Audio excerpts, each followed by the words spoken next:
Yes, I think that's the main thing, is by using these fictional characters, I personalize the story. One of my early readers actually said that Tangles, with its two protagonists, Mary and Luke, personalize the Hanford history, just like Rose and Jack did in the Titanic. So that's a good parallel.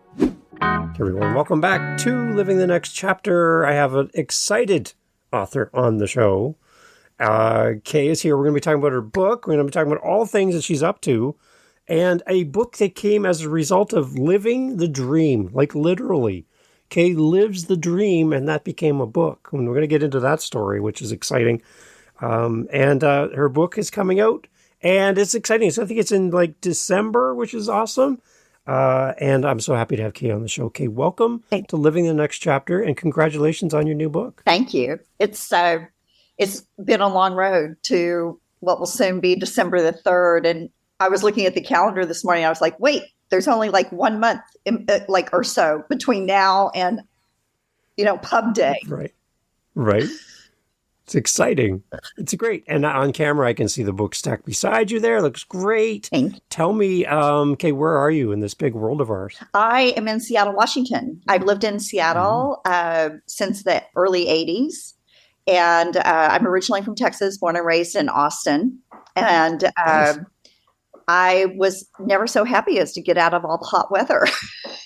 And that's proven to be a really good decision. Good. Yeah, that's a different climate for sure. Yeah.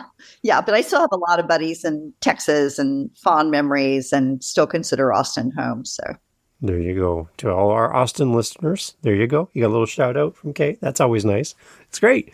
You are a new author with a new book coming out again in December. Tell us about the book, the title of the book, and maybe like how did the big idea come for this book? So Tangles is my debut novel. I have, like all authors, I have several other manuscripts shoved in a drawer.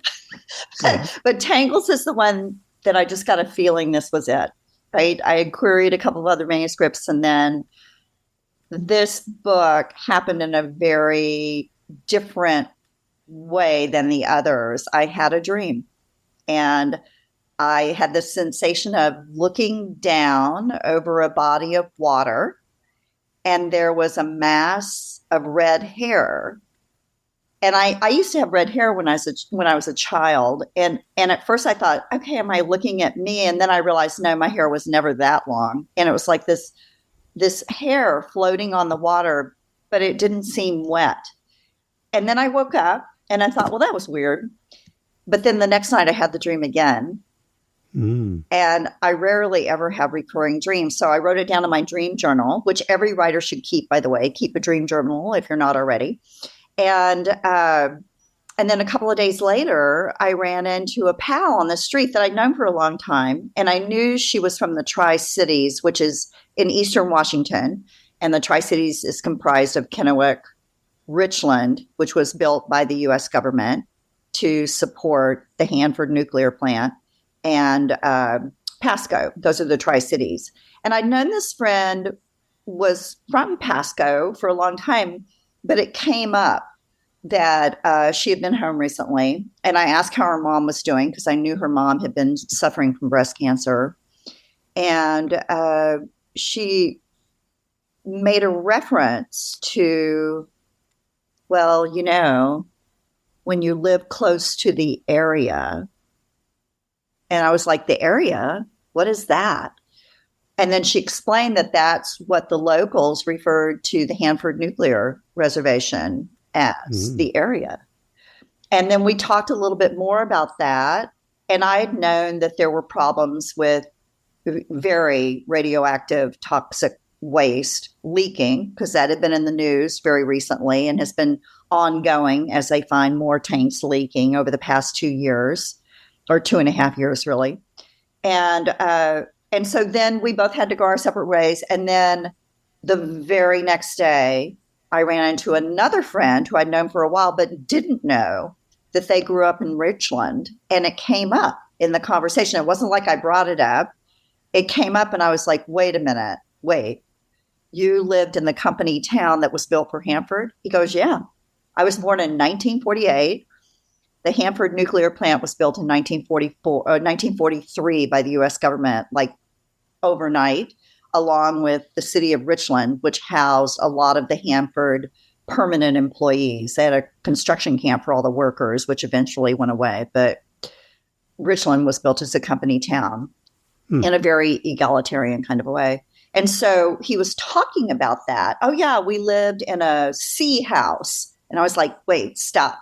He goes, the ABC houses. And I thought, okay, this I've got to find out more about. And then he dropped a couple of other tidbits about his dad having to put his boots out on the front porch every Tuesday after a long holiday weekend. And then I said, wait, they took his boots away? He goes, oh, no, they didn't take his boots. They scanned his boots, but then they took his urine in milk bottles. And I thought, okay, that's it. Wait a minute. And I went home and I just went down this rabbit hole of research, and I emerged about 9 months later and realized I needed to start talking to people. And off I went down a road of a myriad of experts and folks who had lived the Hanford experience in many different decades. And then the book sort of wrote itself. Wow. I love the fact that this came as a result of a dream back to back. Like, that's not common. I don't think I can't. I wake up from a dream and I forget it 10 seconds later. It's gone for me. The fact that this lingered for you and returned, somebody was tapping you on the shoulder. Something was tapping you to write this book. That's exactly what it felt like, David. And I just kept writing down thoughts and scenes and tidbits that came to me. So when it came to actually plotting out the book, I thought, okay, I've got an awful lot of material here, and I wasn't exactly sure where the enter point was for the story. And so that was when I took a terrific course on plotting, because I'd been a bit of a plotter, but a bit of a pantser in the past. And I thought, no, this book really needs a very clear through line and a plot. And I took a terrific course from Jean-Claude Bemis, who's a wonderful young adult author. But, plot is plot. And he was really, his instruction, his coaching was really pivotal, I think, in turning Tangles into the story that it became.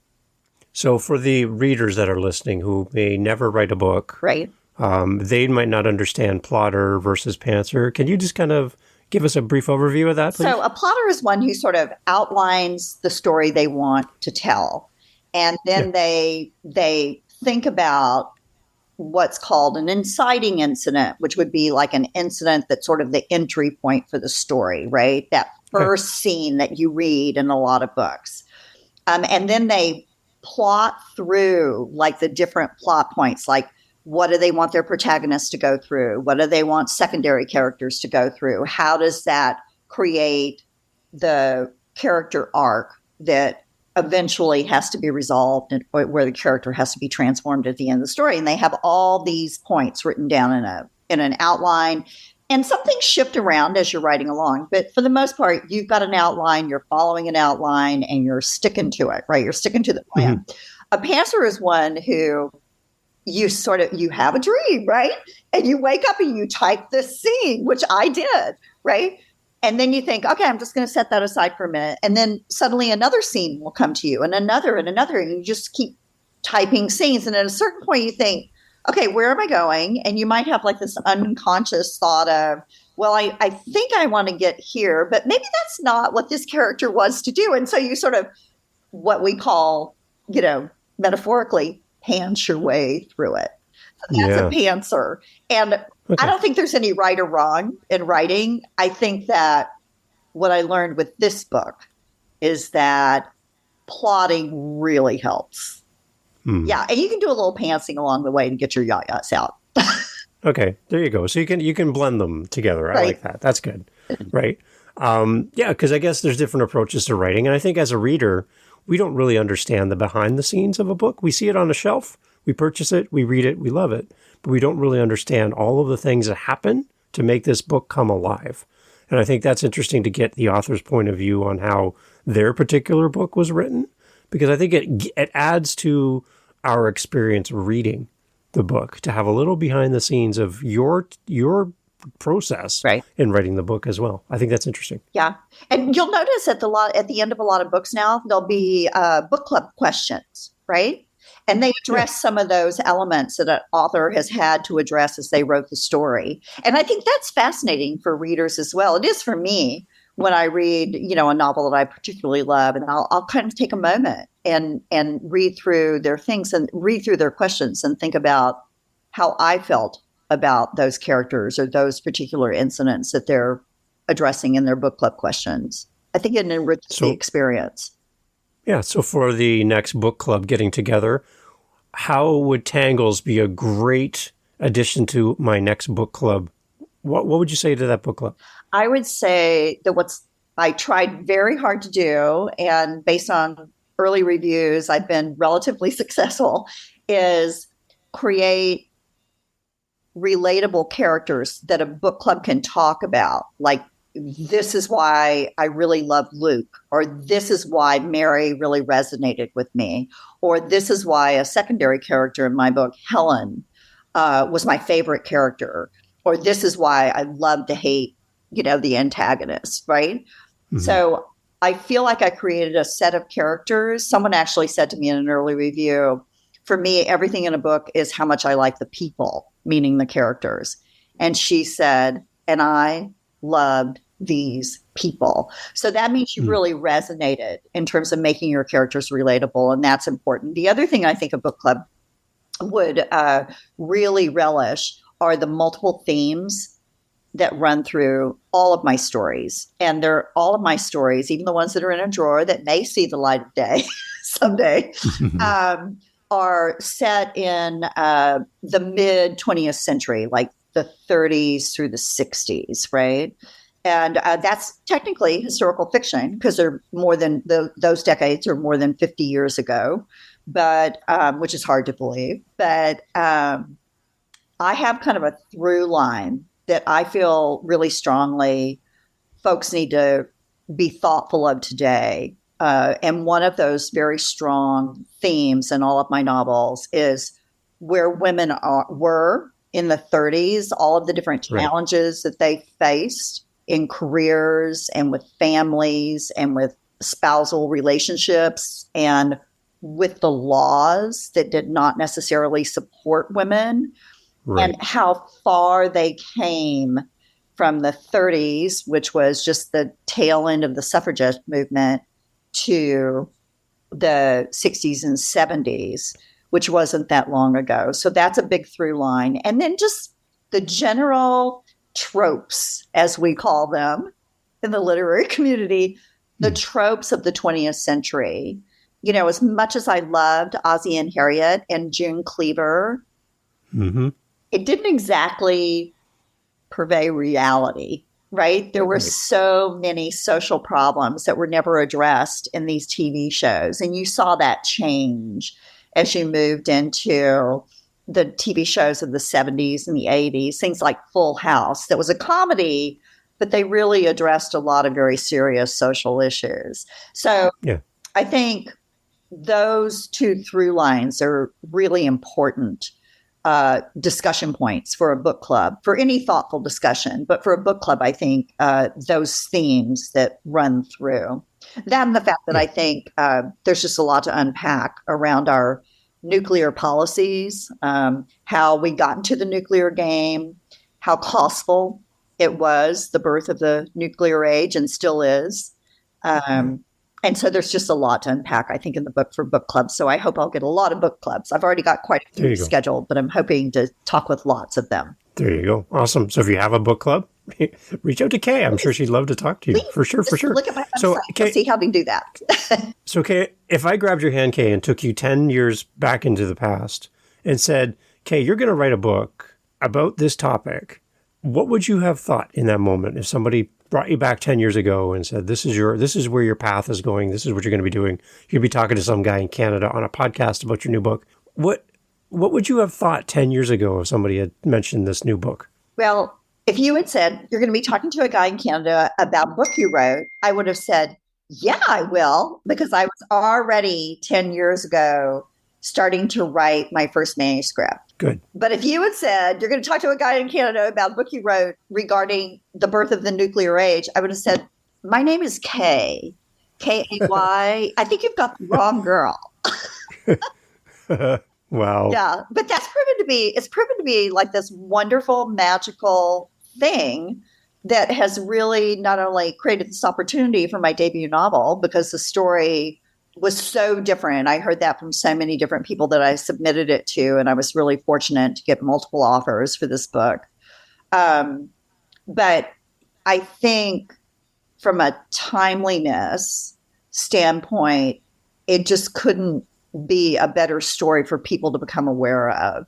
And that's really my hope. And I think it's really every author's hope, is I don't think we really dream of being rich and famous as an author, because that is so rare. But I think our sincerest desire is to have our stories read and talked about and passed on, just like generational storytelling. So chapter to chapter, page to page, in the process of writing, how have you personally changed as yourself, as a writer? Like, how have you grown through the process of writing the book? That's a really good question. I think that we all, as writers, write about ourselves in a way. We're working something out. And this book was no exception. And trying to say, oh, that's why that happened. That's why I was in this place at that time. In my particular instance, I was running for the Seattle School Board, and I eventually served on the board for 4 years. And it's in the same election cycle, I was running with a gentleman who became a state legislator, and his name was Jerry Pollitt. And during the course of my campaign, you're at all these different forums, and everybody who's running for office is at that same forum, right? If they're running for office in the city of Seattle, and if they live, in Seattle and they're running for a state office, or if they're running for Seattle dog catcher, right? We're all at the same forums. And so Jerry and I were visiting very casually, behind the scenes quite often. And he was the gentleman who was the founder of the Hanford cleanup effort that back in the early 2000, I would say this was 2008 when I was running for office. We had already signed, or the state of Washington had already signed the tri-state agreement with the feds, the Department of Energy, about the cleanup. And Jerry's organization was the third organization, and they were codified as the community advocacy organization that would participate in the monitoring of the cleanup, because Hanford has 56 million gallons of radioactive waste. 56 million gallons. Wow. It's the representative. It represents 3 Superfund sites. It's the largest environmental disaster in the Western world. And this was stuff that Jerry sort of imparted as, blah, blah, blah. And I'm like, wait, what?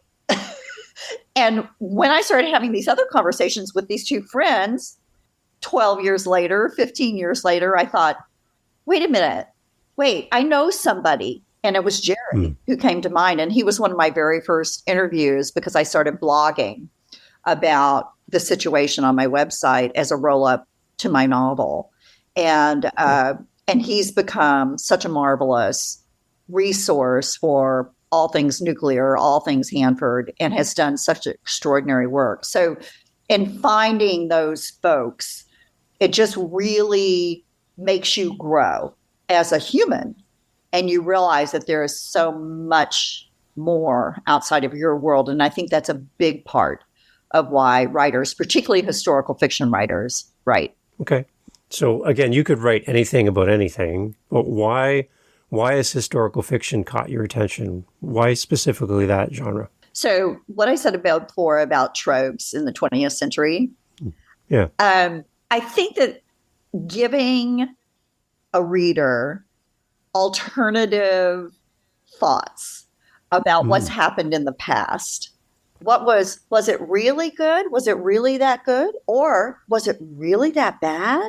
Was that really a disaster or a bad thing that happened? I think giving alternative opinions, alternative perspectives is a big reason that we writers write. And historical fiction is the perfect opportunity to say, look at this in the past. Now let's examine this past incident or event or period in a lens of today. And I think that is a big reason why so many authors I know like to write historical fiction. And you'll see every genre, like thriller writers will suddenly set. My pal Kevin O'Brien, who's a wonderful suspense thriller writer, he's been writing since the 80s, but his most recent novel, An Enemy at Home, was set in the 40s, and it was a murder mystery that was based on a real cold case that happened to a worker at the Boeing plant. And so you'll see like historical fiction sort of creeping its way in to all kinds of places, and many literary books. I mean, Lily King's Euphoria. Maggie Shipstead's Great Circle. I mean, all of these are technically historical fiction, but they're also considered literary. Yeah, you can cross all genres. Well, all right. Okay, the one thing we talked about before we hit record is you have a book trailer out. I do. And that's getting some response. Talk about, for a new author listening that's contemplating launching their book, the power of a book trailer. Tell me more. Well, the real power is yet to be seen, but I would say that it's this marvelous opportunity to reach potential readers that didn't even know they wanted to read your book with this visual. And as you know, audio has become the biggest growth part of the publishing industry, right? And having a book trailer where people have an opportunity to sort of not have to envision it themselves, but an opportunity to envision what happens in your novel. It's just like you get hooked on a movie trailer, right? You see the movie trailer and you think, oh, yeah, I want to go see that movie. Same thing with the book trailer. So that's the initial impetus. And then I think it's a new way for an author to tell their story in short enough bite that hopefully it'll snag a reader to read the bigger story, right?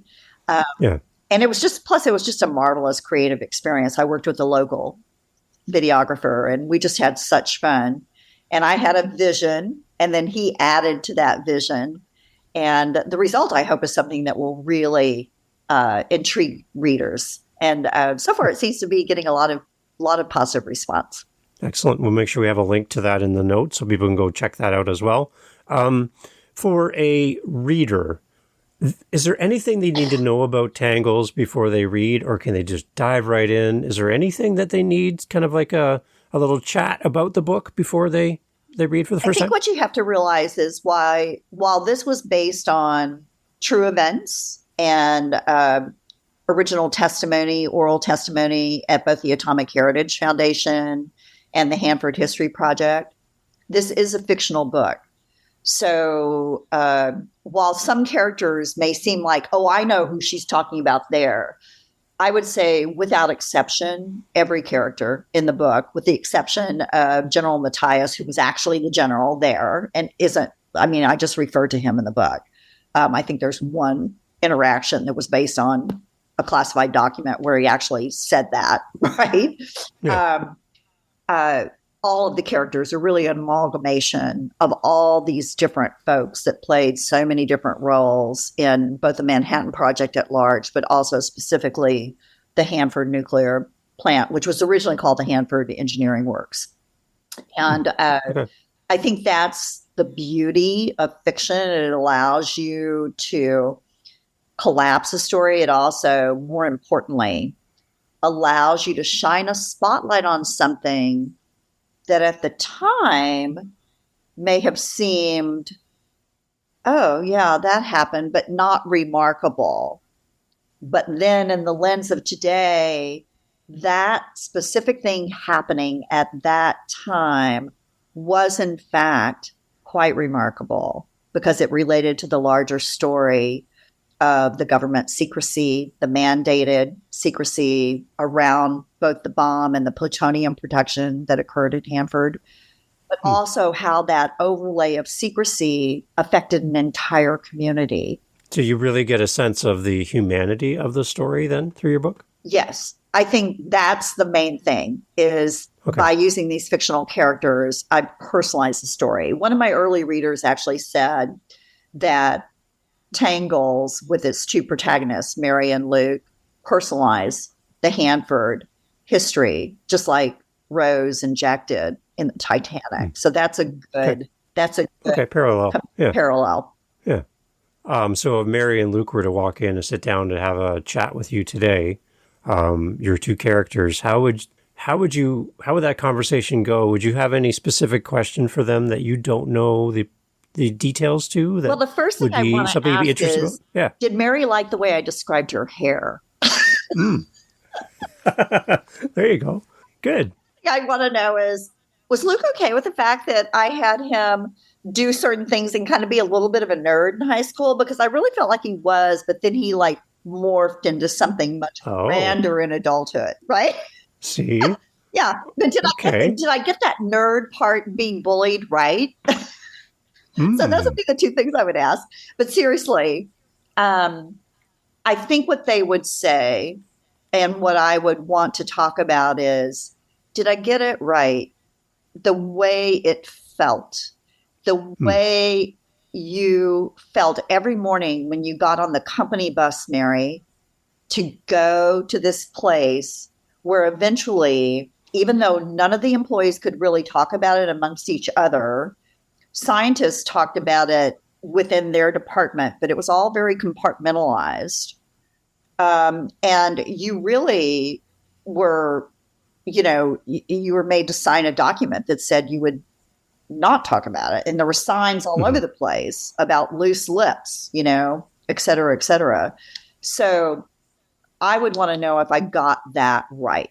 Did I get her feelings right? And how those feelings spread out across all of her relationships? How hard was it to really be good friends with somebody when you couldn't really talk about what you did 8 hours a day or 10 hours a day? Mm-hmm. Right. And with Luke, most of his story takes place in 1963 and 64. And that was a wild time. It was a civil rights movement. It was when pesticides were the, cause du jour, right? Everybody was like, oh my gosh, pesticides and DDT and, oh, wait, this is bad. And the nuclear waste kind of took a second chair to that.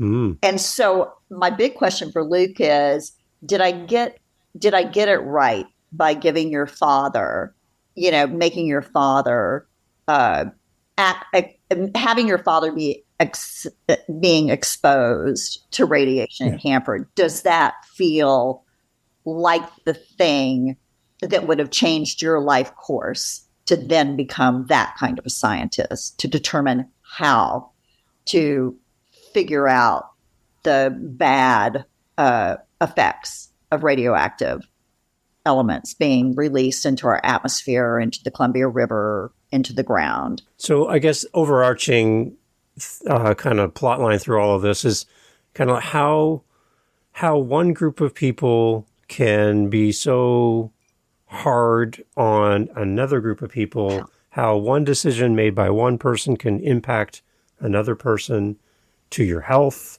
to all of that, right?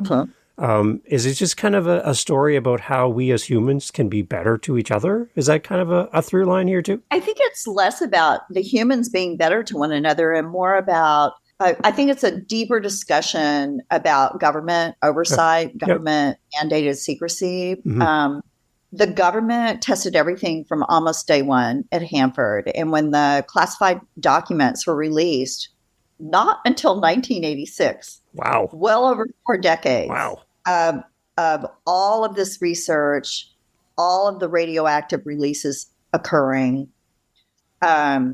They weren't released until the end of the 80s. And when people, via the Freedom of Information Act, were able to access all of these documents, it was a groundswell of, oh my gosh, how could you not have told folks what the risks were?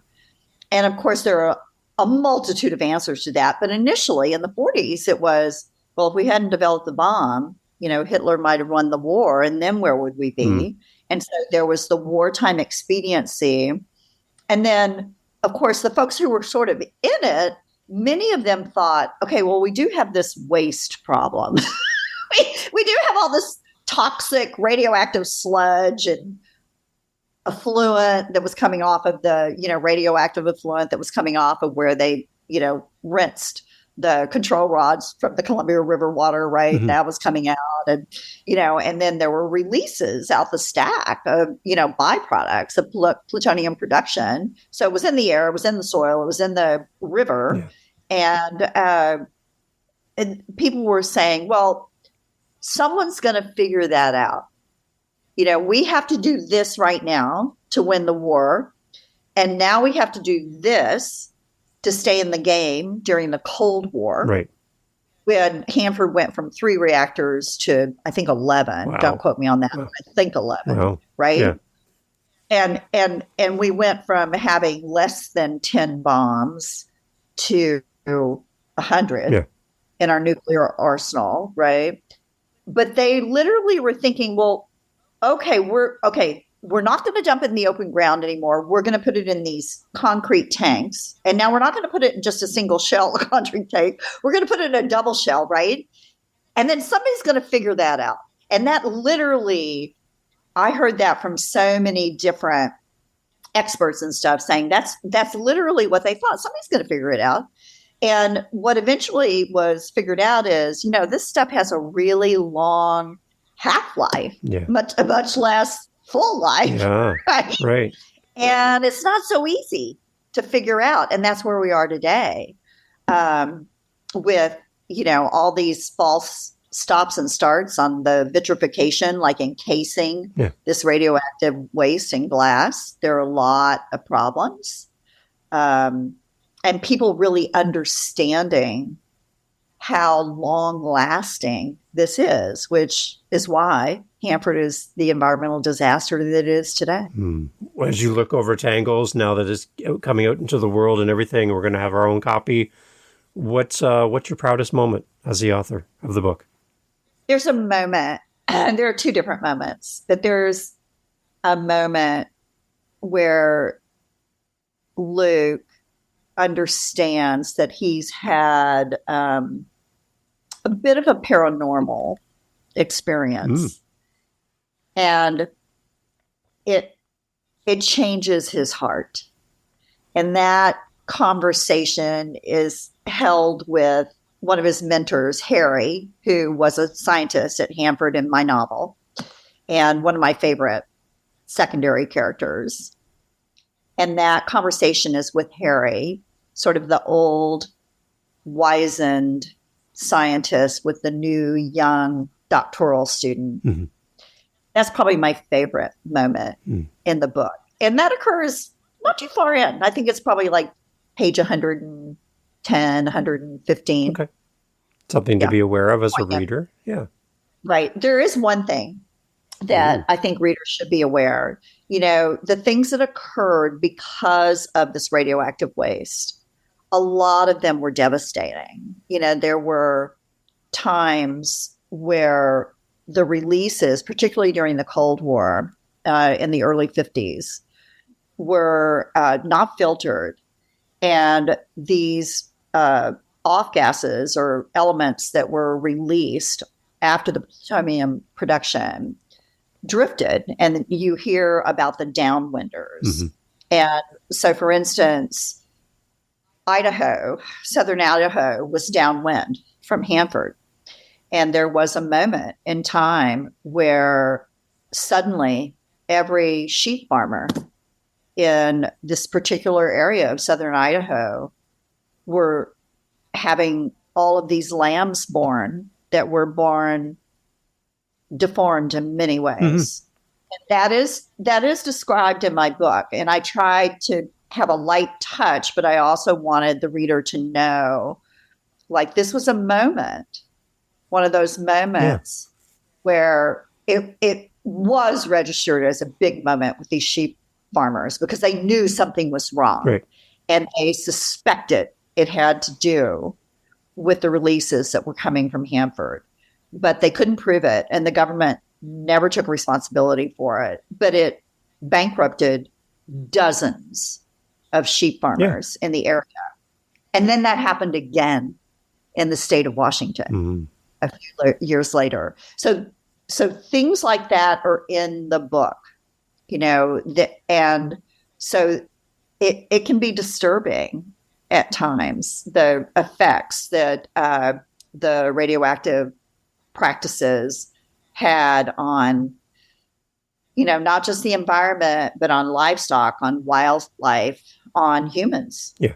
And it can be disturbing, but everyone who has read the story has said it was integral to the story. It made them really care about how Luke was going to figure this out, how Mary was going to figure this out because of those specific challenges that face them. Okay. Well, you definitely know your stuff. There's no way you can listen to this and go, I think Kay's making it all up. No, Kay is, you know your stuff. And that's what I love. And then how you can translate that into a story, because this could easily just be a textbook, really, like studied in university and passed on to students. But no, you've taken this and turned it into a humanity story, which is what I love.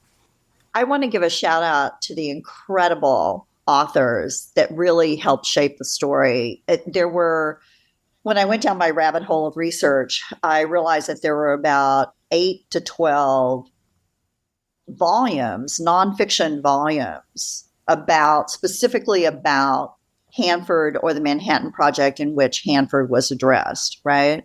I mean, those nonfiction authors, their indexes, their, you know, at the back of the book, boy, did that save me a lot of time, because there it was. I could go find that and read that original report or that original classified document or that original research link that would have taken me hours to find. I mean, Michelle Gerber wrote the quintessential initial volume on Hanford.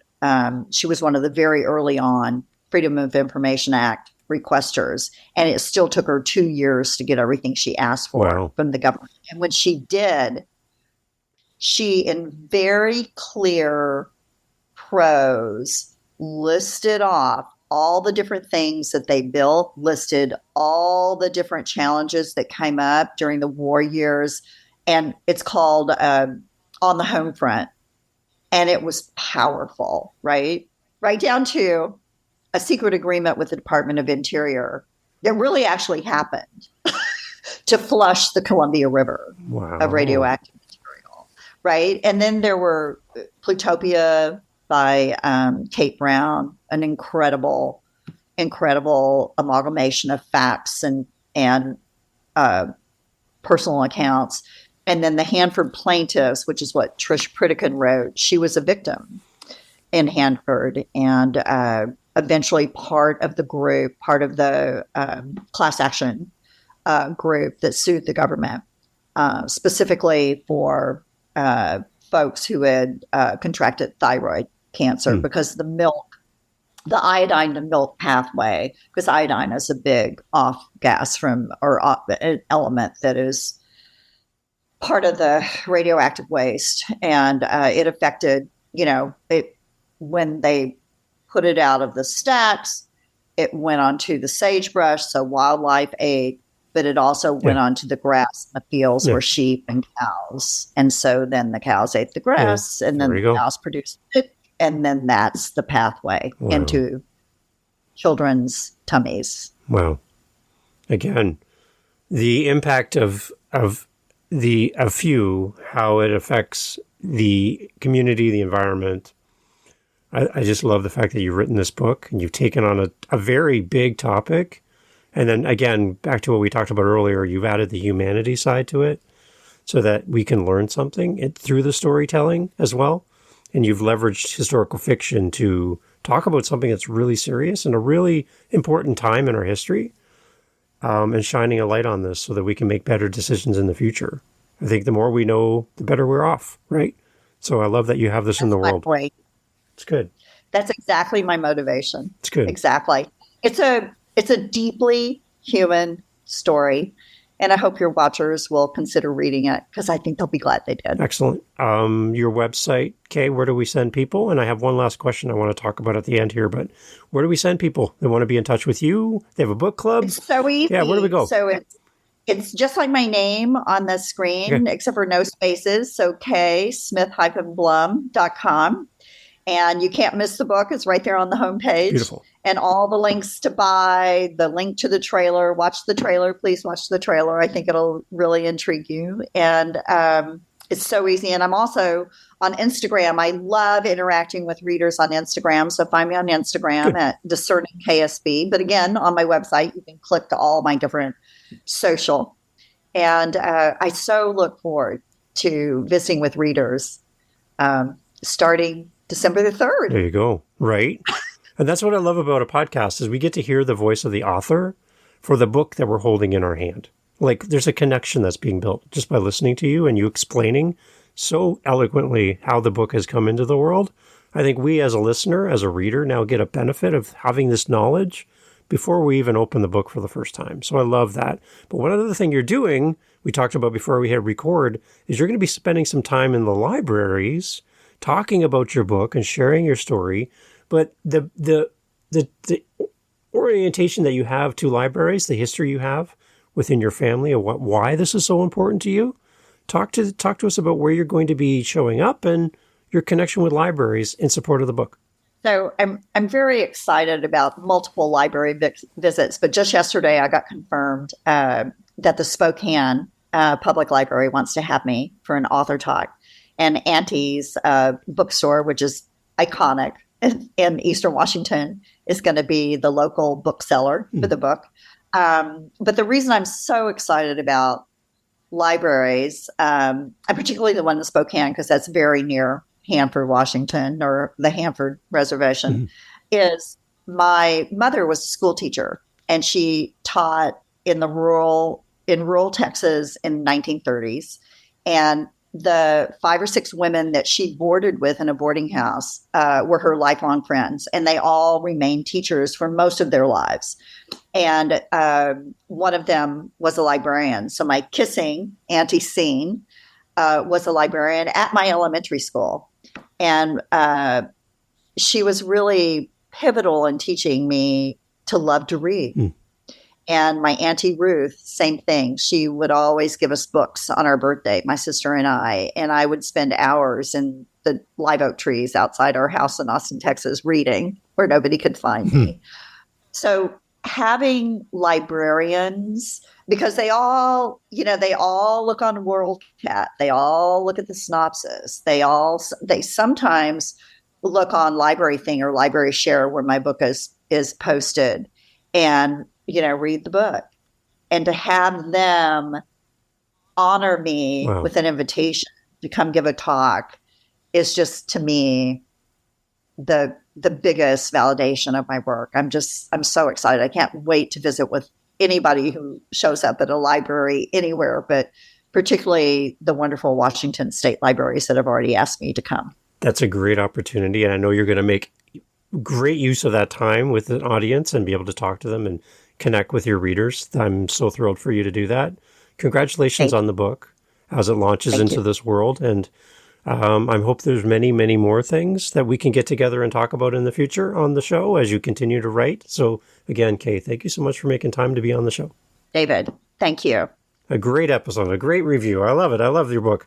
Everyone, all information for Kay is in the show notes as always, all the links we talked about. Please go support. And when you buy Tangles, because I know you're going to buy it for yourself and for someone else, you're going to leave an amazing review. because we want people to know more about this book and this amazing author. So please leave a detailed review. Tell people why you love this book so much, and then we can sell more copies and help this great author reach an even bigger audience just from your reviews. So please do that. Kay, thank you so much for being part of the show. Thanks so much. Awesome. Really appreciate it. Hey, thanks for being here for the Living the Next Chapter podcast. So glad to have you as part of our family of listeners. There's a seat for you just here on Living the Next Chapter, and I'm so happy that you have listened to all the way to the end. Wow, you are now my new bestie. I want to let you know that I host 7 other podcasts on top of Living the Next Chapter. Yep, 8 total. One of them is called the How To Podcast series. If you are thinking, you know what, Dave, this podcast thing seems like a lot of fun, well, I'll give you a secret. It is. It's a great, amazing, fun time where you can get to meet great people, get your word out there, promote your book, promote what your coaching program, whatever you're doing. Podcasting is great. And if you want to learn how to do this, what you're hearing right now, head over to howtopodcast.ca and look up the How to Podcast series on YouTube, whatever app you're listening on. You'll find me there.